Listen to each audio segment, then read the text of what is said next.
a very Shaheen deck. Lots of Planeswalkers, Sorens, Lilianas, Tamios. Just combine Liliana, Tamios names. Right, so yeah, he has, yes, he has Gideon in there as well. So a smattering of a bunch of 2-of Planeswalkers. In fact, the only 4-of spell in his deck is Lingering Souls. He even has one Mortar Pod in there with good measure, just to, where his only really Mortar Potterable, that's a word, creatures would be Lingering Souls tokens. Yeah, and I mean, the Lingering Souls are going to be really strong in a deck with Planeswalkers, because if you want to protect a Planeswalker, it's hard to beat a card that makes 4 guys. Right, and Mortar Pod should be pretty good here. Dean Heman playing Tempered Steel. A fairly standard build of Tempered Steel. You have 3 Ash Champion, 3 Porcelain Legionnaire. Most of the auto-include creatures you'd expect. He's running 3 Galvanic Blast and 1 Faith Shield, so one of them maybe could catch Shaheen off guard. He's only running 3 Mox Opals also in his list. Now this matchup should be really good for Dean. What really shines against Esper Control, or Control variants in general, when you're playing a deck like Dean's, is Glinthawk Idol. I'm not sure how the Planeswalkers change things, but I know from experience that Blue-Black Control was a huge dog to Tempered Steel because of Glinthawk Idol. Right, there's 3 Day of Judgments, which should help out Shaheen against the non-Glinthawk Idol cards in his deck, but that Idol could do quite a number on Shaheen's deck. Now, the interesting thing with Tempered Steel is that it always... Oh, pause a second. Shaheen's mulliganing to 6, which is why the match hasn't started yet. But Tempered Steel always has had this interesting issue where you have to debate, all your spells are essentially colorless, so you get to have a decision of what color you'd like to play in your deck. Initially, people started playing Moorland Haunt was the card of choice, but around the time of Worlds, the Channel Fireball team started playing Gavoni Township instead. Now, Dean is doing neither. Dean is playing 2 Slayer's Strongholds in his deck, which will complement the Galvanic Blasts and Faith Shield he has in here. He also is running 4 Clifftop Retreats with his planes. Alright, so he turned 1 Signal Pest from Dean, along with a Mox Opal, and it does have the land for turn 2. It is Slayer Stronghold. Let's see, does he have another artifact to turn on this Opal? If he plays Memnite here, for example, it would really show how strong it could have been. He had the potential to play Memnite Stronghold at 3U, or 4U actually, right there out of nowhere. Which could have just been incredible. Well, I mean, it's 4 damage on turn 2, it's very excellent. So Shaheen gets Shaheen getting a swamp, setting up his mana base. So the big question here will be for Shaheen, he's going to need some sort of early removal spell, and then he'll need some sort of game controlling threat. So what does Shaheen have for early removal spells? He's getting a swamp, which would suggest Tragic Slip, Doomblade, Mortar Pod. He does have a Go for the Throat in his deck, unfortunately. Yeah. And there's that one of Mortar Pod, which so Dean reading, checking it, but that's gonna take. So that card would be very good in this matchup. I like it. The Mortar Pod is one of is very good. The Go for the Throat is the one is very bad. So yeah.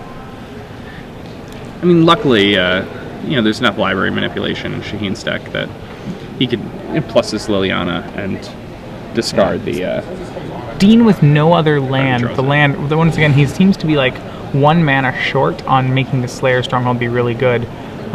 Swing crashes in for 2, but for a Tempered Steel deck, he still is moving awfully slowly. Yeah. So what Shaheen's going to hope to do is, like I said, kind of survive till he gets a really good throwdown card.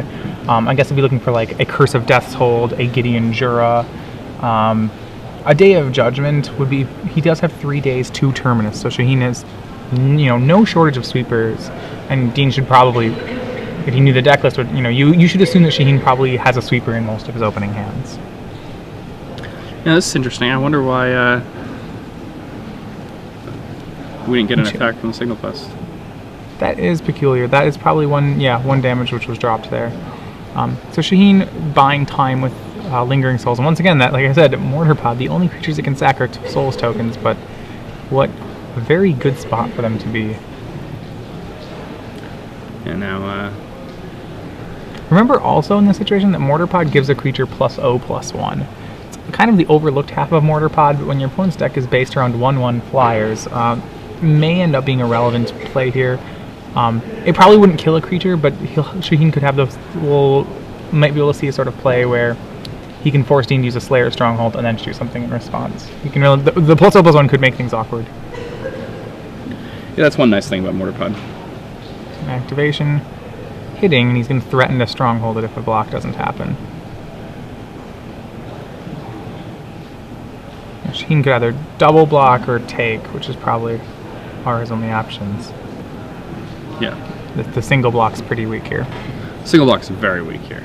And he's going to dismember one of the Soul's tokens. And Shaheen chose to double block. Dropping Dean to 16, his life total is not very consequential here, though. His life total does not matter that much. No, Shaheen does have the day, as we see here. It looks like he does not have a fourth land. Moreover, he doesn't have a second white. So he needs to find a white land, and it doesn't look like he has many that come into play untapped here. Right, so he's probably 2 turns still away from a sweeper. Really needs like an isolated chapel or one of his 3 planes. Oh, he has 3 planes. So that's 7. It's actually so 7 untapped whites. Quite a bit. It's a lot more than I thought it would be before looking. He's going to main phase Alchemy, presumably for that land. I think I've seen Evolving Wilds in there. Dean's hand looks like it has mostly removal in it. They're still worried that if Dean draws any creature here, the Slayer's Stronghold plus that creature will get very close to being lethal. It's out of nowhere. Right. I mean, you're already counting, even if the creature were, say, another, well... Yeah, if it's a signal pest, it's kind of insane. Yeah, there's really any creature who would be very strong. Right, so... Yeah, activating Inkmoth probably the weakest of draws, but still scary enough. His hand looks like he has Dispatch, Galvanic Blast. Alright, activate Glinthawk Idol. Pump Signal Pest. And hit with both. That will be for 5 damage. Yeah, so I'm interested that he was pumping the Signal Pest instead of pumping the Glinthawk Idol when his opponent has 1 black open. So because you're turning on Tragic Slip. Open up Tragic Slip, whereas you don't really have to. Right. I think there's generally a good principle where, say, if you're worried about some card like a Dismember, equalizing your power on both your 2 creatures usually is the best way to push damage. But I think if he had stopped and thought about all the actual kill spells in this format, I think you're right that the correct play is to pump Glinthawk Idol. It's one of those plays, like, in general, a good principle is pump the weaker guy. Yeah. But they're, extending circumstances to everything. Magic the Gathering. Yeah, I mean, yeah, that plays better on Dismember, but I mean, if Shaheen's dismembering something here, which Shaheen doesn't have the record, but he doesn't know that, Dean would probably be very happy with a Dismember coming out, and Shaheen's at 8.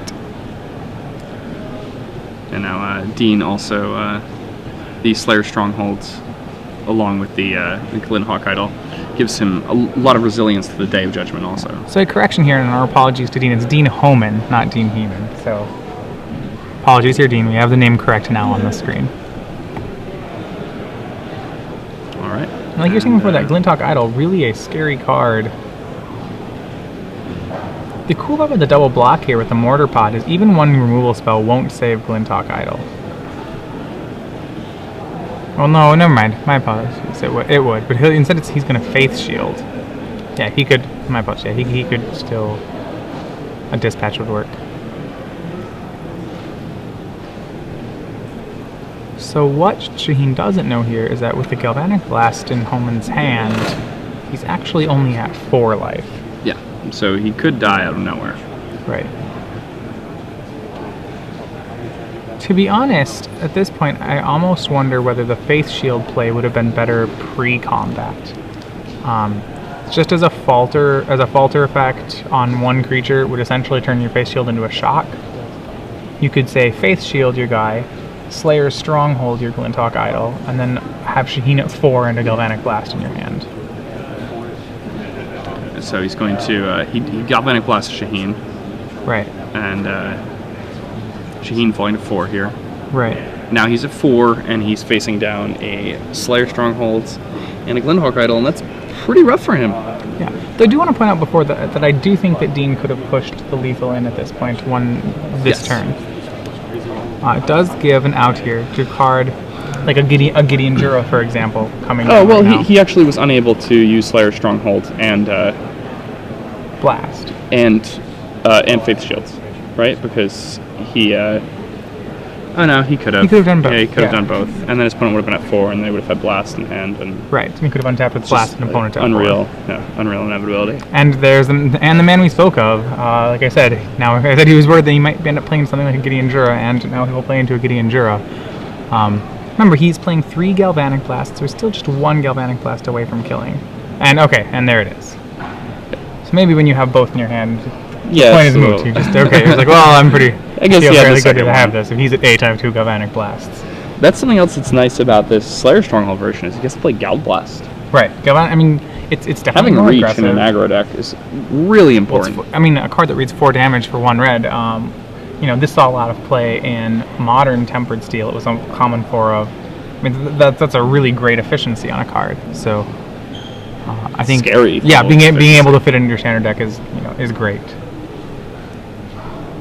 So as kind of you said before, this matchup did seem to favor Dean. Shaheen did mulligan to 6 and but he got his Mortar Pod with Souls and still wasn't able really to survive long enough in this game. So he had the Day of Judgment that he could have cast also. Right. But it just it's not very good. Glinthawk Idol. Yeah, Glinthawk Idol is a very strong card, especially when you can make it a 4 power with a land. It's really going to force. His answers to it really come down to a Doomblade, an Oblivion Ring. And now Shaheen postboard has access to Curse of Death's Hold, which is really strong against Dean's deck, as long as Dean does not have the namesake card. Right, and remember that's his 3rd curse. There's already 2 in the main, so he'd simply be upping the count. Ratchet Bomb, he does have 2 Revoke existences, which will obviously be coming in. Yeah, and the Ratchet Bombs will come in. Yeah. At this point, with what I think Shaheen... Batterskull. Batterskull will probably come in too. There's a lot of the cards, for example, like Liliana of the Veil, a very weak card in this matchup. Yes. It's never going to make them sacrifice something that costs more than like 1 mana. Really. It won't make them sacrifice the thing you want them to. You'd much rather be spending turn 3 playing an Oblivion Ring in this matchup. Tamiyo is probably also a little weak, would be my guess. For a 5-drop Planeswalker, you really wanted to pack the punch of a Gideon Jura. Tamiyo doesn't save you when you cast him. I think every card he plays that has to be 4 or more should either be a really good removal spell or a really good threat. Preferably both. Yep. So I would imagine we'll see a little bit less of the Planeswalkers. That said, Dean's deck, pretty good already in the matchup. He may try to... He has 2 Spell Skites, which he could possibly use here to protect his creatures. He also has 2 Hero Blade Holds, which I think typically come in I'm not positive they come in this sort of matchup. They usually, I see them coming in more creature-based mirrors. Yeah, I think he brings them in against everybody that plays red, right? Because they have like Whip Flares and Slag Storms that are really good against him, and then he can go over the top with a hero. Right, because it's a card that is... gets around a lot of the removal spells typically played, but in this matchup it doesn't really do it. So, he doesn't play many lands, but it's possible for him to Slayer Stronghold a hero, which is the coolest thing that's ever happened. Right. Maybe not the coolest. That's 7 mana sources to do that. But you get 7 hasty damage. You do get 7. You get 9 hasty damage. It's +2/+0 for the hero. Oh wow, you get 9 Yeah, you get damage. 9 for that price. As long as they don't have a Doomblade. Then you get 0. Then you get 0. Exactly. So he has 2 Spell Skites. I think that's probably all. It works. I think that's all I would probably see out of the board for him. He's playing 2 Nevermore in his board also, which I find those sorts of cards are very interesting, and I kind of in people's sideboards in the sense of it always seems like one of those things where you build a sideboard. To me, it seems like I often find I have cards like Nevermore in my sideboard when I don't know what I want, but I'm looking at my binder and say, well, Nevermore. If they're playing a card I just can't answer, I'll board in Nevermore. And then I'll go to the end of the tournament, and I'll come back and I'll be like, I never boarded in Nevermore. It's because there wasn't actually a deck that focused around one card that I just needed to Nevermore. So I'm not positive. It's possible that there's a deck in here that I don't know about, which is, a Nevermore. But, both these players are prepared for that, because Dean has Nevermore and Shaheen has Memoricide, so... Fair enough. If there is that deck. Then... Memoricide, I think, against Titan-based strategies is like a very... Exactly. Memoricide, if you name Permeable Titan against a lot of decks, it's very good. Pretty awesome. The question is, would a Tempered Steel deck Nevermore and Inferno Titan, say that's a card which I think, he would really not want to see resolve. And I guess my answer is I'm not sure. Well, I don't think you could ever bring in Nevermore in this type of deck, really. It's too much mana to not deal damage. Right, and that's a really, yeah, you in this sort of deck, you'd really have to evaluate cards and how much magic they can do. Whereas, you know, his other reactive spells, cards like Dismember, Faith's Shield, Galv Blast, and Dispatch, all of them cost 1 mana. Yeah. Oh, we should note, okay, I got a bunch of hope on Twitter during our last match when we believed he didn't attack with the Signal Pest. He most certainly did. Slayer Stronghold also gives Vigilance. Yeah. Okay. Thank you, Twitter. You guys are amazing. And, I mean, the damage reflected that. Right. A lot was happening very fast. So well, I think I was the impression that he'd Stronghold the other card. I'd forgotten that it gave Vigilance in addition to Haste, so I was counting the damage just at -1. So Shaheen will be on the play this round.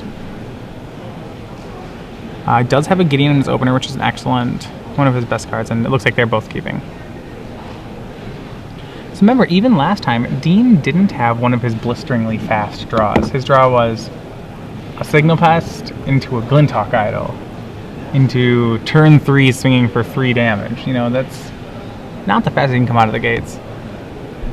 Ratchet Bombs by Shaheen Soorani, and we have Dean with an Origin Spell on turn 1 and Glinthawk Idol. So both creatures in play, but not really creatures per se, just artifacts.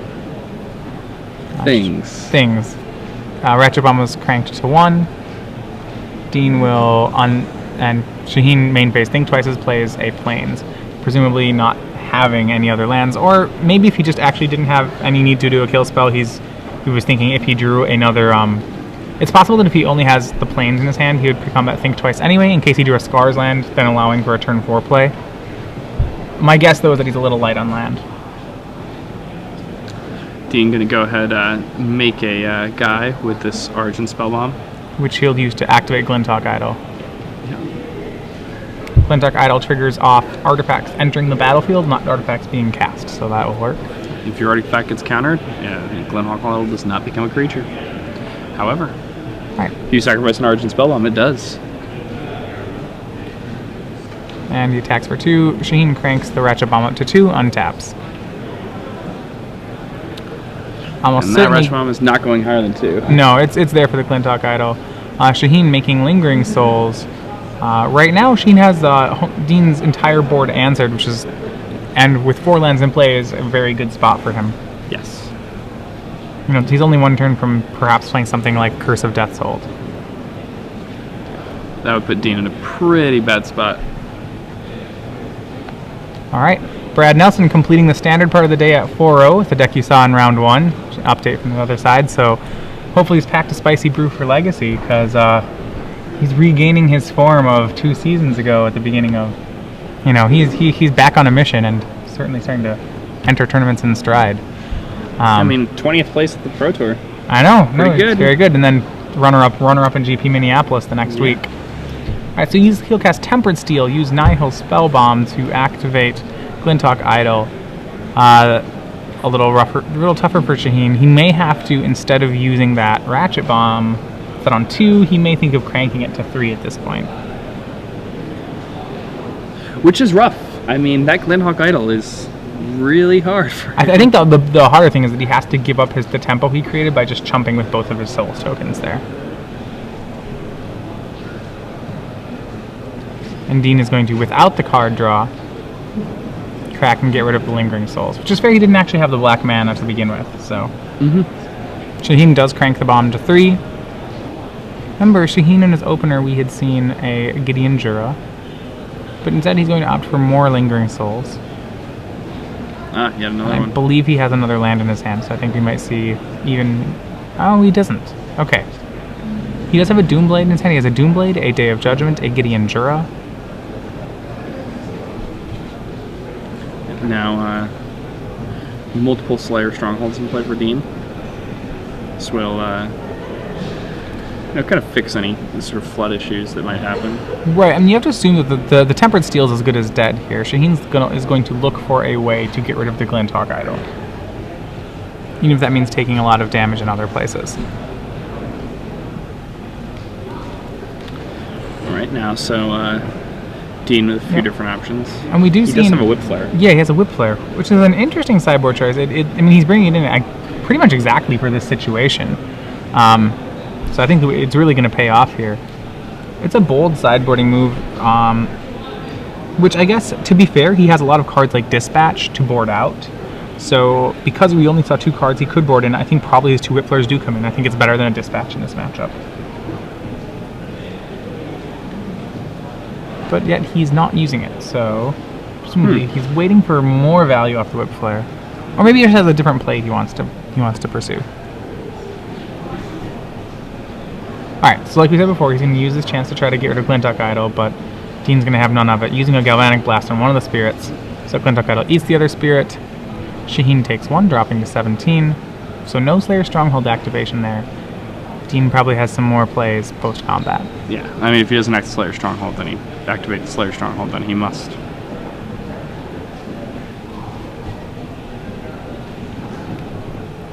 So yeah, if I know in his hand, so we know he has a Whip Flare. I don't see the other...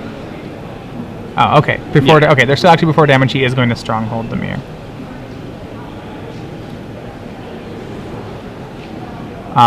Shaheen's discussing because they've already allowed the spirits to be binned, it may be too late for a Stronghold activation. Okay, they're backing it up to that point. I guess it wasn't clear whether... They're discussing whether or not he's allowed to do it. Alright, it seems like both players are fine with the extra 3 damage that's being dealt, though. Or extra 2. Mm-hmm. Or no. Or no. Okay, it looks like... And I mean...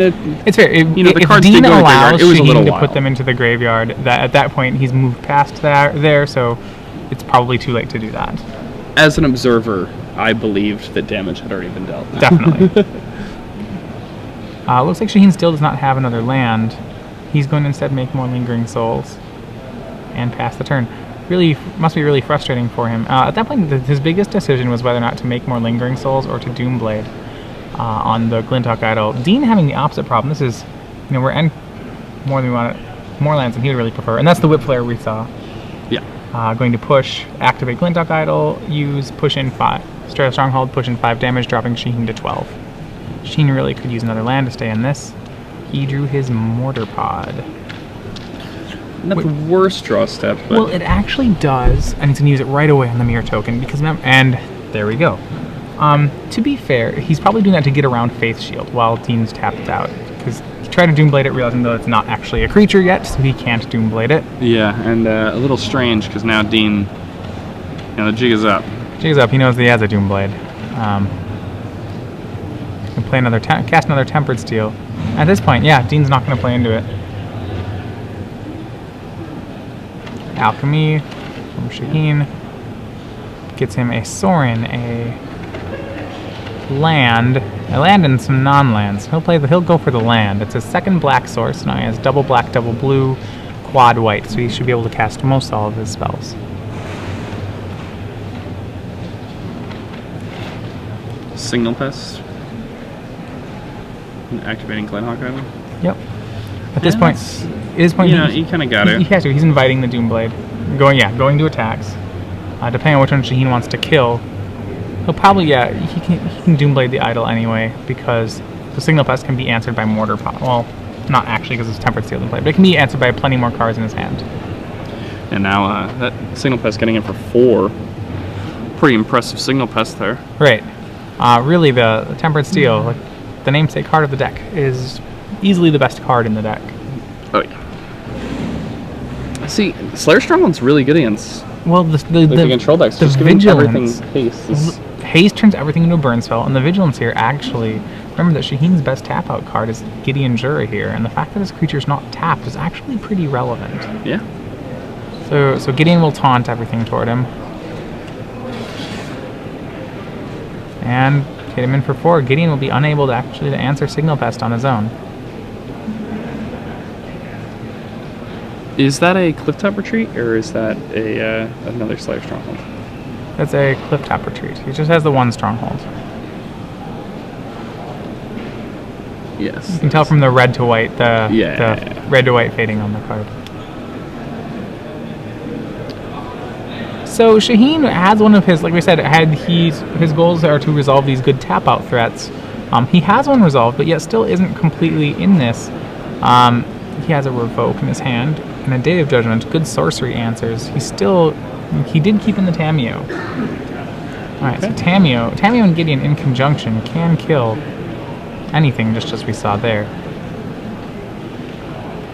Gideon, the danger with this play is that Gideon is very possibly a dead planeswalker right now. Yeah, any creature, guy. any guy. There we go. There's a guy, and it has aced. And it's going to kill the Tameo instead of the Gideon, which I do like that play. Definitely. You want to deny Shaheen drawing more cards, I think, at this point. Alright, so Shaheen can Day of Judgment here, could also revoke Insistence. I think he'll probably choose to use the Day on creatures. He may... The thing about Slayer Stronghold does is that it doesn't allow him to just, go toe-to-toe with the Etched Champion. He's going to revoke the Tempered Steel. And his cards left are Day and... Is it Unburial Rites? I don't think that's in his deck list. Okay, the other card is... I don't think he has that. I don't think he has that, so I'm not sure what the other one is. Day of Judgment, 1 card remaining. I believed it was a black card. And does Dean have A creature. a guy to get rid of this Gideon? Well, to be fair, because the Tempered Steel is gone, any creature, just like a generic creature, may not be enough right now. Yeah, he needs a 2-power guy. All right. Oh, one short of one the short dream. of the one short of your 7-mana dream. Oh man. Here I was making fun of that play, and we almost just saw it happen. I wish it happened, obviously. Well then, yeah, wouldn't have I looked silly. All right, so Dean with Hero Blade Hold, 1 mana away from having haste, which would have almost locked up the game for him there. I guess they wouldn't. I mean, if there's another day, sure. There's a Forbidden Alchemy in Shaheen's yard. Okay, the Black Card was Curse of Death's Hold. It's pretty relevant here, as it basically turns Hero Blade. Just Hero Blade Hold becomes a 2/3 with no abilities. Well, with Battle Cry, but no. When there's no other creature on the board, it really. Remember, Hero. So Hero with the activation, Hero can become a 4-power creature, which is relevant, but doesn't actually get rid of Gideon Juro. Shaheen's next hit will probably be to flashback and Alchemy. Now, it's not... He has another Whip Flare in hand. I don't know what else... and the danger of boarding in too many reactive cards is that you sometimes get hands like this. But that said, his board outs were Dispatch, which is easily a better card, or easily a worse card here. Shaheen has a 2nd Curse of Death's Hold. He also has... I'll just go with that. At this point, coming back to 4. Right, because the 2nd curse means that the hero can't. Gideon is almost able to race Hero here. Gideon will take 3 a turn and go +2 a turn. So Shaheen's going to need a way to kill Hero after this. But once he can kill Hero, most of cards in Dean's deck are blank. It'll even be very hard for him to get Gav Blasted out because assembling Metalcraft will be very difficult with double curse in play. Yes, it will. And to think twice. Hoping to find, and that'll do it, a Day of Judgment. And that pretty much puts, and Shaheen realizes that he puts it almost on lockdown. He's going to Superman the Gideon over at Dean for first 6 damage.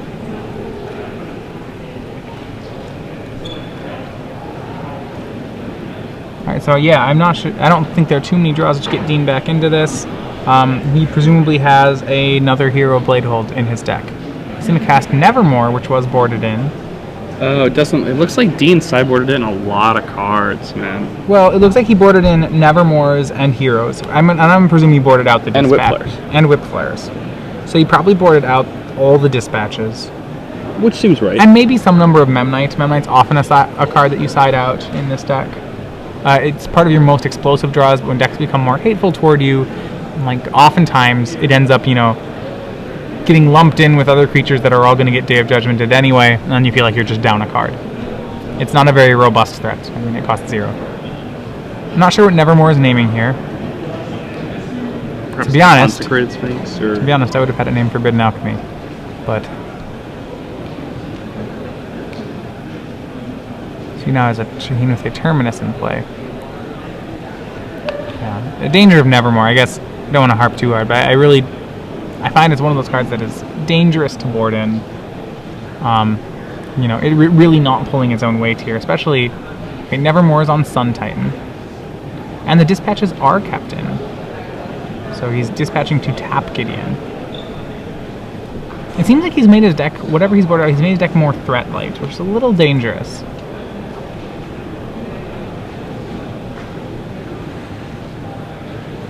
And we'll flashback a think twice.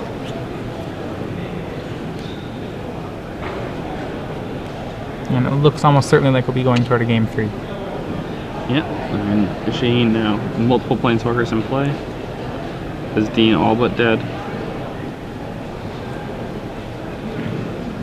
And he's going to then equip and Mortar Pod for the final damage, and that'll be good. It's interesting to see if either player goes to their sideboard again after how that game played out. Yeah, I mean, I'd really like Dean to go back to his sideboard. Maybe, I'd like him to keep in a few more of the creatures. you just want, I think, like you want to take out your dispatches. I understand that. Yeah, he does have the dispatches in still, or some number in. Look, there's a card like Nevermore. The biggest problem is that post-board we assume that Shaheen is at 3 Day of Judgment, 2 Terminus, 3 Curse of Death's Hold, 2 Gideon Jura. Yeah, it's all 2 and 3-ofs. Yeah, and all these Nevermoring one of those cards is good if your opponent has it in their hand when you Nevermore. But if you're not playing a card like Jataxian Probe, you can't guarantee that's going to happen. And especially when you draw it in a late game fight like that, you find that the card actually just isn't a card. You know, named Sun Titan, he didn't have a Sun Titan in his hand, and nor did he need a Sun Titan to win the game. In Nevermore, should not play that anymore. Yeah.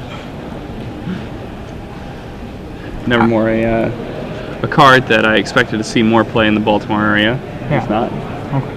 I always wished that the card had an Edgar Allan Poe quote on it. I was very disappointed when it didn't. I agree. That was the Baltimore thing. The Raven. Yeah, but looking at Shaheen's deck's pretty sweet. Is he 3-0 coming into this round with his players? Undefeated? I'll get that information for you guys pretty soon. Sure. Shaheen definitely, having played in some other events, usually, is a big proponent of Planeswalker control decks. He's one of those players who I believe, who oftentimes has an archetype that you can almost assume he'll be running, which I always I like in players. You can bet he's on some sort of control deck. He's always on a control deck. Right. In every format. To be fair, the one time I played him in a sanctioned match, he was on a combo deck, but that was at Pro Tour Philadelphia, where everyone was on a combo deck. Pro Tour Philadelphia. There was no combo winter. There was no control deck. You could not play control. Well, there's a card called Cloud Post, which has really made control unplayable. Both players here are 3-0. The Eons got all torn up, and then... Well, you can't actually answer combo decks and stop people from playing Emrakul on turn 6. Because they do it every time. They will eventually cast Emrakul. It's not... Right. And you'd have extra turn, you lose. And that's why you couldn't Well, they won't just cast him once. They'll cast him, they'll beat you with an Eye of Ugin and 3 Cloud Posts, and you can't counter anything. It's kind of frustrating. So, that was one time I played him. He was not playing control then. He was playing blue. But mostly, yes, Planeswalker control is really kind of his archetype. Or Esper controls in general. Dean Heman looks to be sideboarding again, so we've had some changes between games 2 and 3. Hopefully he took out some of those reactive spells.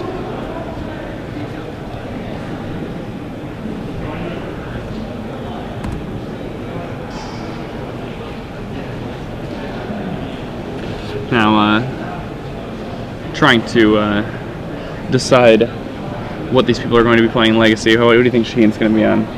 In Legacy, I would probably put him on some sort of Lingering Souls Stoneblade deck, like an Esper Blade deck. You have Mox Opal, Slayer's Stronghold. Let's see, how explosive is the opening here? This is one of the... Nile Spellbomb. Okay, a little bit of a letdown on that part. But 2 artifacts Mox Opal could lead for a great turn 2, especially with an Evolving Wilds off Shaheen.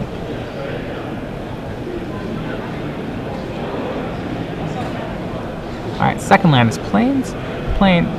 Tapping Slayer's Stronghold to put Signal passed into play, and despite having 2 mana now available, no 2-drop. Not the best hand for Well, Dean. still seems like he's very threat light. He has a Nile Spellbomb, which, while being a good card, is not a threat. And I believe I saw a Dispatch in his hand. So it's still, you know, this is the window of the game where you would love to see him there play Signal Pest, Glinthawk Idol, you know, and then next turn play Tempered Steel, activate Swing. You might see at the end, just if I were Dean, then just simply burning off the Nile Spellbomb here to try to find more threats. And Mortar Pod from Shaheen. Alright, he's not going to activate the Nile Spellbomb, so now he's no longer Metal Crafted. And there's a chance he doesn't even have a play. And he has no plays. Yeah, I mean... The hand was a little bit of a glass cannon, it seems like. There was very threat light. So Shaheen will do the King's... There wasn't even that much of a cannon, though.